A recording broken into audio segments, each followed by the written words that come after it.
पहली बार स्पष्ट कर देना चाहता हूं, मैं सरकार के विरोधी नहीं, हम लोग हैं, हम सरकार के ही मुलाजिम हैं, सरकार के कर्मचारी हैं। सरकार के हर कार्यक्रम को, हर नीतियों को जो भी लागू करती है फरमान, हम बाखूबी उसको करते हैं। इसके बावजूद छुट्टी के दिन या किसी इस तरह से हम लोग अपना प्रोग्राम करते हैं और जताते हैं कि हमें हमारा हक चाहिए।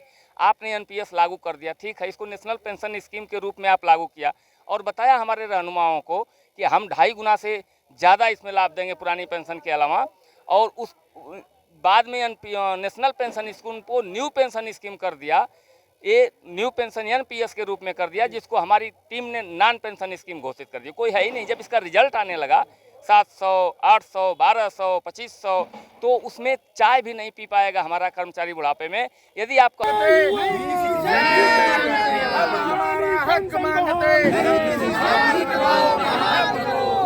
पेंशन बहाल करो, बहाल करो, बहाल करो। जो पेंशन की बात करेगा वही देश पे राज करेगा, जो पेंशन की बात करेगा वही देश पे राज करेगा। कोरोना काल आया, उस महामारी में ये तमाम शिक्षक साथी जो है क्वारंटाइन सेंटर में कहां जाकर सरकार के जो है मतलब चीज़ों को जो है उन तक पहुंचाया, लेकिन सरकार जो है हमारी मांगों को नहीं मान रही है।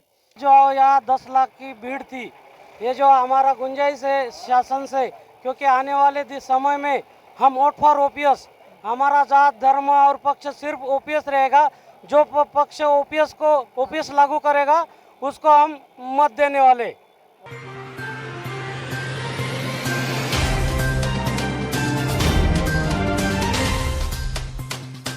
नमस्कार, मैं भैराज और आप देख रहे हैं द भारत नाउ। इस वक्त हम मौजूद है राजधानी दिल्ली की रामलीला मैदान में और यहाँ पर मौजूद होने का मकसद है वो प्रदर्शन जो इस वक्त केंद्र सरकार के खिलाफ और तमाम हुक्मरानों के खिलाफ देश के सरकारी आवाम कर रही है। यानी कि सरकारी जो नौकरियों पर जो पदस्थ जो लोग हैं वो इस वक्त यहाँ पर रामलीला मैदान में मौजूद हैं और लाखों की संख्या में मौजूद हैं। और यहाँ पर प्रदर्शन का मकसद है ओल्ड इंडिया पेंशन स्कीम को फिर से एक बार लागू करवाना और न्यू पेंशन स्कीम को खत्म करना।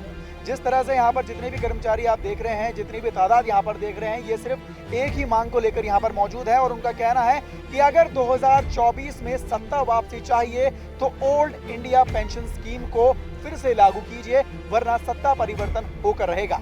तो आइए जुड़ते हैं लोगों से और उनसे जानते हैं कि किन शर्तों पर और किन मांगों को लेकर वो इस वक्त यहाँ पर मौजूद हैं, देश के कोने कोने से यहाँ पर आए हैं और क्या कहना है उनका देश की सत्ता से।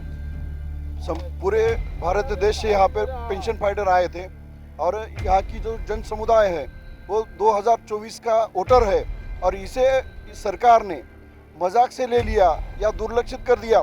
तो यह वोट की ताकत से हम दिखा देंगे कि कर्मचारी क्या है। केंद्र की तरफ से कोई भी आश्वासन मिला अभी?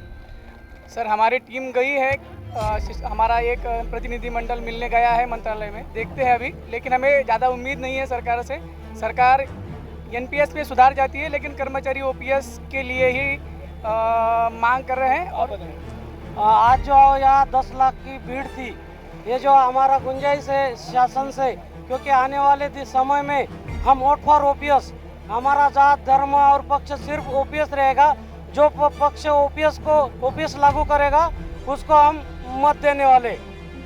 पुरानी पेंशन बहाली के लिए हम लोग जो है देश के कोने कोने से, पूरे देश से जो है कन्याकुमारी से लेकर के देश के कोने कोने से यहाँ पर 10 लाख से अधिक संख्या में पेंशनवीर आज एकत्रित हुए। माननीय प्रधानमंत्री जी को हम लोग बताना चाहते हैं कि जो है पुरानी पेंशन बहाली हम लोगों के जीवन से जुड़ा हुआ है और बुढ़ापे के बाद हम लोगों की अवस्था ऐसी रहती है कि कुछ करने योग्य नहीं रहते हैं।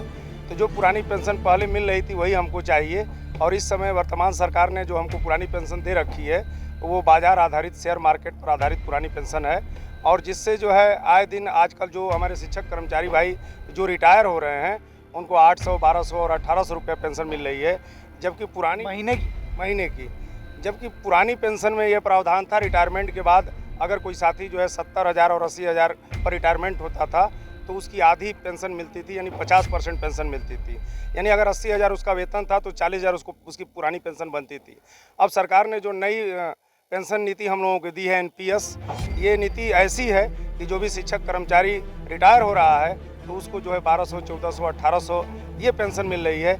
इससे बहुत हम लोग विचलित हैं, पूरा शिक्षक कर्मचारी समाज जो है विचलित है।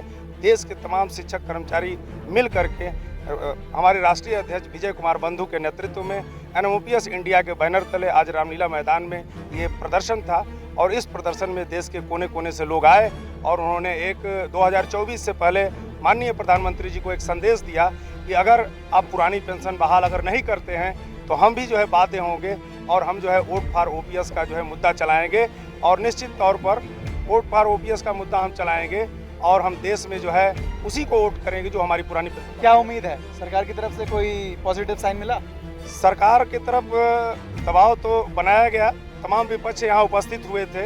आम आदमी पार्टी के संजय सिंह थे और हमारे किसान नेता जो है राकेश टिकैत जी भी आज आए हुए थे और समाजवादी पार्टी के भी नेता, मैंने तमाम विपक्ष के नेता तो आए थे, लेकिन सरकार की तरफ से कोई नहीं आया। तो हम लोग उम्मीद करते हैं कि आज के इस संघर्ष से आज जो हम लोग रामलीला मैदान में उपस्थित हुए, पुरानी पेंशन बहाली की हम लोगों की आस है और हम एक संदेश दे करके जा रहे हैं हम अपने माननीय और प्रधानमंत्री जी को कि देश के कर्मचारी शिक्षकों का पुरानी पेंशन बहाल करें और हम लोगों का भले 2 दिन 10 दिन बाद पुरानी पेंशन बहाल हो।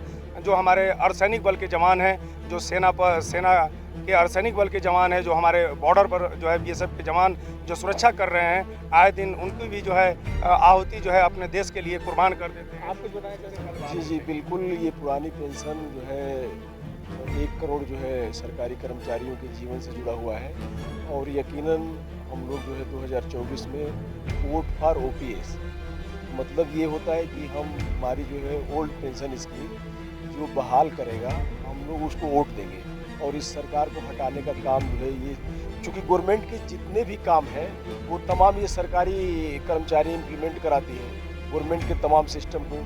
कोरोना काल आया, उस महामारी में ये तमाम शिक्षक साथी जो है क्वारंटाइन सेंटर में कहाँ जाकर सरकार के जो है मतलब चीज़ों को जो है उन तक पहुँचाया, लेकिन सरकार जो है हमारी मांगों को नहीं मान रही है। सबसे बड़ा मुद्दा ये है कि ये जो छोटे छोटे बच्चे हैं, ये जो निजीकरण हो रहा है, हम निजीकरण का भी विरोध करते हैं कि आने वाले वक्त में कोई भी जो है जितने भी सरकारी सिस्टम है ये बिक रहे हैं प्राइवेट सेक्टरों में, आने वाले वक्त के लिए ये भविष्य के लिए इन छोटे बच्चों के लिए ठीक नहीं है। तो हम सरकार से, माननीय मोदी जी से, प्रधानमंत्री से ये मांग करते हैं कि आप जो है जल्द से जल्द ये जो है 1 करोड़ जो हैं सरकारी कर्मचारी समय से जो है पेंशन बहाल कर दें तो ठीक है, और नहीं तो फिर हमारा वही जो है अभियान चलेगा वोट फॉर OPS और 2024 में हटाएंगे। बहुत बहुत हम माननीय सभी सांसदों से और प्रधानमंत्री नरेंद्र मोदी जी से विनम्र आग्रह करेंगे कि देखिए जहां आपकी सरकार नहीं है वहां OPS लागू हो रही है, हो चुकी है। हम आपसे भी निवेदन करेंगे, करबद्ध निवेदन करेंगे कि जल्दी से जल्दी OPS लागू करें और आप दोबारा सत्ता में आएँ। लेकिन OPS देखिए। हाँ sir, doctor Virendra Yadav, social media प्रवक्ता अटेवा, उत्तर प्रदेश। सर, मैं आपसे कहना चाहता हूँ कि जो सरकार की नीतियाँ हैं, आप पहली बार स्पष्ट कर देना चाहता हूँ, मैं सरकार के विरोधी नहीं हम लोग हैं।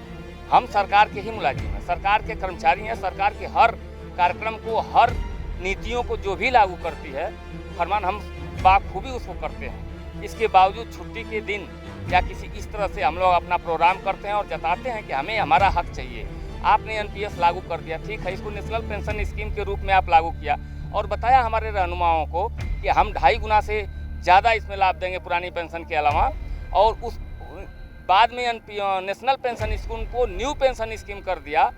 ये न्यू पेंशन NPS के रूप में कर दिया, जिसको हमारी टीम ने नॉन पेंशन स्कीम घोषित कर दी। कोई है ही नहीं। जब इसका रिजल्ट आने लगा 700, 800, 1200, 2500, तो उसमें चाय भी नहीं पी पाएगा हमारा कर्मचारी बुढ़ापे में।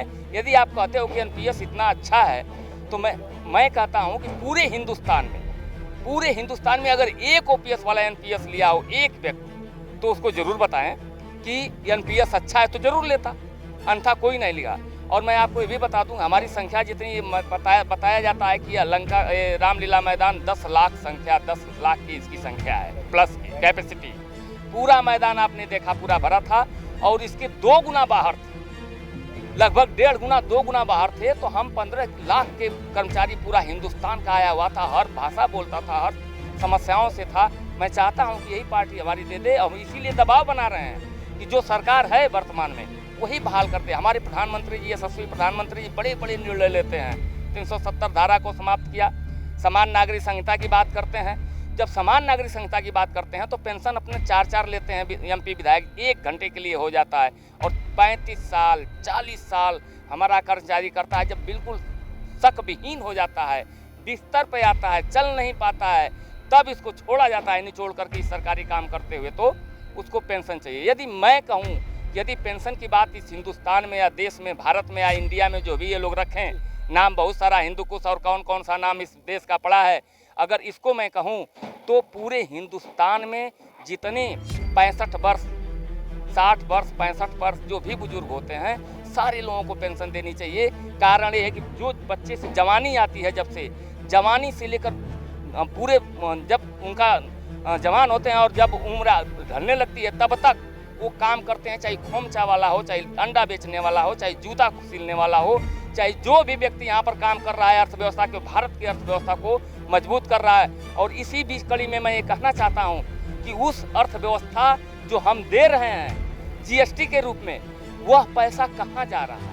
एनपीएस का सबसे पहले इस देश में निजीकरण हुआ, इसलिए हम निजीकरण का भी विरोध करते हैं। जैसा कि आपने देखा कि किस तरह से यहाँ पर जितने भी सरकारी कर्मचारी हैं वो लगातार सरकार से बस एक ही गुहार लगा रहे हैं कि ओल्ड इंडिया पेंशन को लागू किया जाए, न्यू पेंशन पॉलिसी को खत्म किया जाए, ताकि जो भले जो हमारे शिक्षक विभाग के जुड़े हुए जो सरकारी अधिकारी हैं, हमारे सैनिक हैं, उनको उनका अधिकार मिल सके। और वृद्ध अवस्था में, यानी कि जब वो अपनी पूरी जवानी देश के लिए न्यौछावर कर देते हैं, तो बुढ़ापे में सरकार और सरकार का दिया हुआ वो पैसा, जो कि कहीं ना कहीं शुरुआत में उन्हीं की तनख्वाह से काटा जाता है, वो पैसा उन्हें मिल सके ताकि उनका बुढ़ापा भी संवर सके।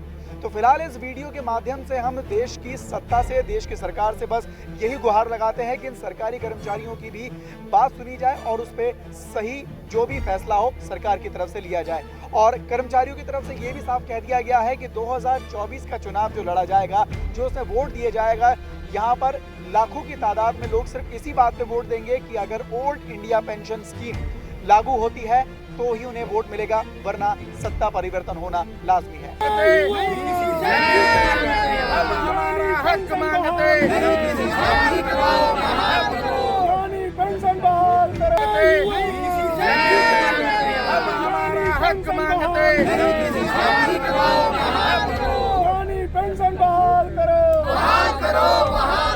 जो पेंशन की बात करेगा वही देश पे राज करेगा, जो पेंशन की बात करेगा वही देश पे राज करेगा।